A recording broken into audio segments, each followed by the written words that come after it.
The death of Pope Francis causes some Catholics to reflect on the state of the church and who will be its next leader. Tan Trung brings us a story from St. Louis Cathedral. On Monday, some Catholics at St. Louis Cathedral prayed for Pope Francis while still processing his passing. Kim and Brian Cafone are from Connecticut. I think it's kind of beautiful that he celebrated Easter Sunday and then passed on Easter Monday. He was such a warm man. He's really going to be missed. I think his legacy will be one of the great popes of the last 200 years. Peter McGrath is from North Carolina and says he'll remember Pope Francis as a leader who preferred to be among the people he led. He was very welcoming to all people into the church. He was very calm and humble.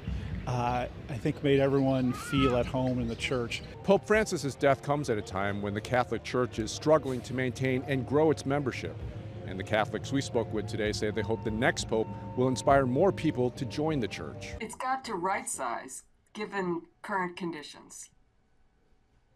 And all Catholic organizations, religious organizations across the country are facing that. Marie Riley's a bankruptcy attorney and professor at Penn State University. She tracks Catholic bankruptcy cases in the U.S., including the one involving the Archdiocese of New Orleans. Riley says many Catholic communities are selling property and consolidating operations because they no longer have enough parishioners to justify their current footprint. It's a kind of a confluence of two factors all at the same time. I think it's the sex abuse claims that brought the Archdiocese to bankruptcy, but that's not the only problem that the Archdiocese is trying to work out while it is in the bankruptcy proceeding.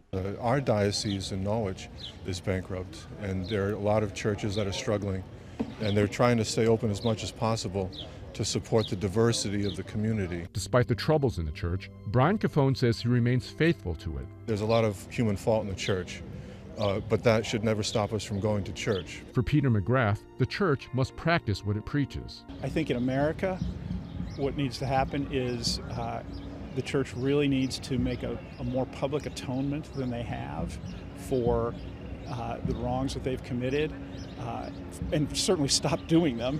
These are issues Pope Francis tried to address during his time at the Vatican, and they'll be waiting for the person who succeeds him. In New Orleans, Tan Trung, Fox 8 Local First.